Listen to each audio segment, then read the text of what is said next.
All right, so we're going to dive into something today that really shook up the sports world. Yeah. Picture this. You've got the World Cup final. Spain's winning goal just happened. Pure elation. Like, everyone's faces are just lit up. Yeah. And then all of a sudden, the joy kind of gets overshadowed by something completely different. Totally.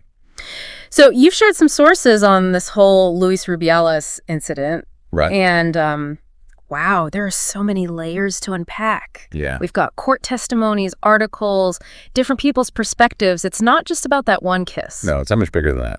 It feels like it's about all these ripple effects legally, socially, even within the culture of football itself. It really is. It's a fascinating case study almost. Yeah. Because on the surface, you see this split-second thing that happens. Right. But it kind of like opened up all these cracks that had been running through Spanish football for years, and the whole world was watching. Exactly. So for anyone who needs a quick refresher, we're talking about Jennifer Hermoso, star player, absolutely instrumental in Spain's win. For sure. And Luis Rubiales, who at the time was the head of the Royal Spanish Football Federation. Right. Basically the most powerful person in Spanish football. I mean, that's key to understanding why this blew up the way it did. Right. You can't look at it as just a gesture between two people. Yeah. You've got to factor in his position, his authority over the sport. It completely changes the meaning of everything. Okay, so let's try to picture the scene, right? We've got all these sources describing the stadium, the emotions. Oh, yeah, it was electric. What was it like in that moment right before everything shifted? I mean, imagine the energy. Yeah. Right? The final whistle just blew. Spain wins the World Cup for the first time ever. Wow. The crowd is going wild. Players are hugging, crying tears of joy everywhere. Yeah. It's just pure celebration. And then in the middle of all that, Rubiales approaches Hermoso during the medal ceremony and kisses her on the lips. And that's where the story takes this sharp turn. Oh, yeah. Those images, they were everywhere instantly, and it sparked so much debate. Yeah, and that's where you see the power of social media. I mean, within minutes, this thing is all over the internet. Wow. You had these hashtags trending globally, hashtag Sikabo, meaning it's over. Right. And hashtag Contigo Jenni, which means with you, Jennin. Yeah. It was like this immediate gut reaction from people all around the world saying, this is not okay. But if I remember correctly, Rubiales' initial response was almost like he was doubling down, right? Blaming false feminism. It seemed to make things even worse. It definitely fanned the flames. His response, if you look at the court testimonies, it's really revealing. He downplays the kiss, dismisses all the criticism. Right. And by doing that, he basically ignored how Hermoso felt. Yeah.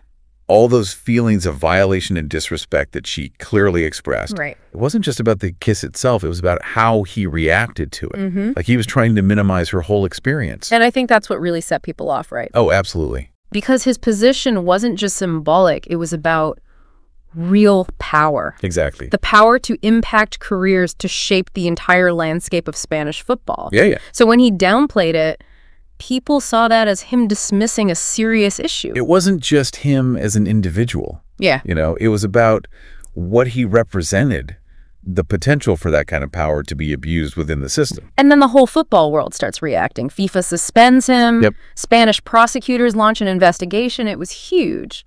But here's where it gets really interesting. The entire World Cup winning team refused to play. What? They said they wouldn't play any more matches until Rubiales was gone. Wow. I mean, that's unprecedented. These women at the absolute top of their game, risking everything to take a stand. That's a powerful statement for sure. It was. It took this from being a personal conflict to a question of systemic change in Spanish football. And that's why the trial, I think, became such a focal point. Yeah. You had legal experts analyzing everything, debating the meaning of consent, the legal definitions of assault, but it was also playing out in the court of public opinion. Oh, yeah. It forced everyone to confront these deep-rooted issues of sexism and power imbalances that had been plaguing Spanish football for decades. For sure. And we actually have some pretty powerful quotes from these sources. Oh, yeah. Particularly from former coach Jorge Vilda. Right. He called the whole incident a symptom of a culture that has long ignored the voices of women. And you also have activist Ana Requena framing it as a fight for all women who've been silenced, urging them to not just let it go. Wow. It became much bigger than just football. Right. It was about these broader societal issues. So that's what we're trying to understand here. How did this one kiss, this moment of celebration, turn controversy, become a catalyst for change on such a massive scale? Well, it's about a few things coming together at the same time, right? Okay. You have Hermoso's courage to speak out the team's incredible solidarity, and then the global spotlight amplifying everything. Yep. It created this perfect storm that demanded some kind of accountability. And Hermoso's testimony in these documents is really striking. It is. She talks about the fear, the humiliation, the emotional toll. Yeah. It really highlights what it takes to speak truth to power. It's not easy. Especially when that power can directly affect your future. Especially in a field like football, which is so male-dominated. Right. There's this pressure on women to just go along with things, to not make waves. But she didn't, just stay quiet. She didn't. And that's what I find so inspiring about this whole thing. Yeah. You have this incredibly talented athlete at the top of her game. Right. And she uses that platform to say, no, this is not okay. And she faced so much backlash for it. I bet. The media scrutiny was intense. Yeah. She had people criticizing her, attacking her personally. Wow. There was even pressure to take back her statement. It's almost like that classic #MeToo situation. It is. So many people get silenced by fear. Yeah. By the thought of what might happen if they speak up. Exactly. But Hermoso, she didn't let that stop her.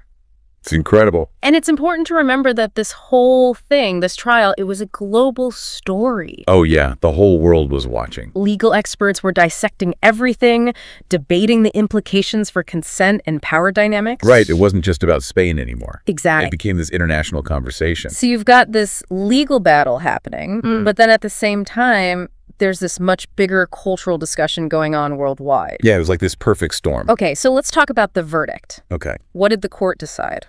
Well, they found Rubiales guilty of sexual assault and coercion. Wow. And the sentence was community service. Okay. And he was banned from holding any position in sports governance for 5 years. 5 years? That's a long time. It is. And the reactions to the sentence were kind of all over the place, right? They were mixed, for sure. Some people felt like it wasn't harsh enough. Yeah. Considering what he did and how it affected Hermoso and the whole football community. They thought a stronger sentence would have sent a clearer message I can see that. that this kind of behavior is absolutely unacceptable. But even with the mixed reactions, I think a lot of people saw the guilty verdict as a win in itself.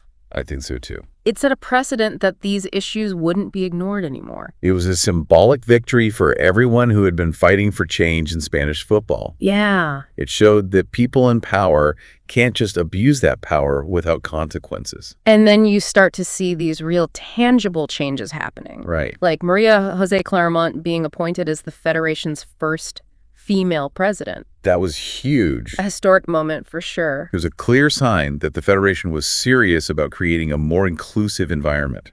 And what did she do when she came in? She made gender equality and player welfare her top priorities. That's great. She implemented all these new policies and procedures Okay. to make sure women in Spanish football had a safer space. It's really amazing to see how this controversy, as painful as it was, ultimately led to such positive changes. It shows the power of collective action. For sure. All that pressure from players, fans, the global community. It forced the Federation to finally face these problems Yeah. and actually do something to make things better. And what about the Spanish national team? Oh, yeah. They came back stronger than ever They did. and ended up winning the European Championship. It's amazing. What a comeback story. It really speaks to their resilience and determination. They didn't let this incident define them. Yeah. They used it as fuel to achieve even greater things. That's the power of unity and solidarity right there. Absolutely. They stood together, supported Hermoso, Yeah. and achieved something truly incredible. And speaking of Hermoso, her personal journey through all this is so powerful. Yeah, Remember all the scrutiny she faced, the pressure to recant her statement? I do. It was a very public and very difficult experience for her. It makes you think about the emotional toll that speaking out against injustice can have, especially when you're up against these massive, powerful institutions. It's not easy. But even with all the challenges, Hermoso never wavered. She did. She kept fighting for justice. And her story resonated way beyond the world of sports. It did. It sparked these important conversations about consent, power dynamics, believing women. It became much bigger than just a single incident. It sparked a global movement. It really did. It connected with so many people who had similar experiences. Right. People who had been silenced or dismissed. Yeah. Hermoso's courage gave them the strength to speak up. To demand accountability. Exactly. It's a powerful reminder that one person's voice can make a huge difference. It can. And that even when you're facing immense power, truth and justice can win out. They can. You know, it's crazy to think that something as small as a gesture could lead to such massive changes. Right. I mean, a kiss in the context of winning the World Cup. Yeah. You might think, okay, maybe it was a bit awkward, but does it really need all this attention? Mm-hmm. But looking at all these sources you shared, it becomes clear that this was about so much more than just that one moment. Exactly. It was like it revealed this whole pattern of behavior. Right. A culture where that kind of power dynamic was just allowed to exist. It's like you said earlier, it wasn't just about Rubiales as a person. It was about what he represented within Spanish football. And it made people start to think about similar situations in other places, too. Yeah. Other organizations, other countries. Even in their own lives. Exactly. Yeah. It's why this story resonated with so many people around the world. It really got people thinking. Yeah. And one thing that I find really interesting is how FIFA responded. Right. This massive organization that governs international football. They could have easily swept it under the rug. They could have. But they didn't. They took action. And they specifically used Article 13 of their Code of Ethics, which is all about offensive behavior. This wasn't just a general reprimand. No. It was a direct response to what Rubiales did. And that's important because it sets a precedent for the future. Okay. It shows that sporting organizations are being held to a higher standard now. Right. That there are consequences for your actions, even if they happen off the field. But it still makes you wonder, was the punishment enough? That's a good question. I mean, community service and a 5-year ban. Yeah. Some people argued that it wasn't strong enough compared to the harm that was done. It's a debate that's still going on. Yeah. Was it more about the punishment itself or about creating a lasting cultural change? Right. Some people think a harsher sentence would have sent a stronger message. Okay. That this kind of behavior won't be tolerated. But others believe that the real win was the cultural shift, the increased awareness, the changes that happened within the institutions themselves.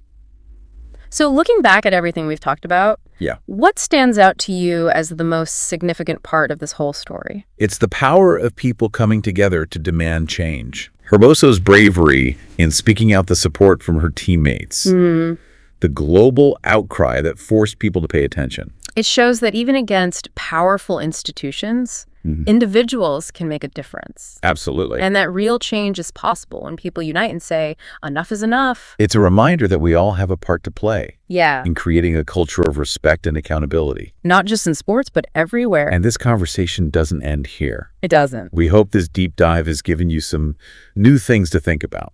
What resonated with you most? Right. What questions does this raise for you about your own experiences, your workplace, your community? We've included some extra resources in the show notes. Yeah. If you want to learn more about this topic. Or find out more about the organizations working to fight gender-based violence and promote equality in sports. And we'd love to hear from you. Yeah. Share your thoughts with us on social media. Or talk about it with your friends and family. This is a dialogue that needs to continue. And everyone's voice matters. Thanks for joining us on this deep dive. Thanks for listening. Remember, even something small can have a huge impact. It can. And each of us has the power to create positive change.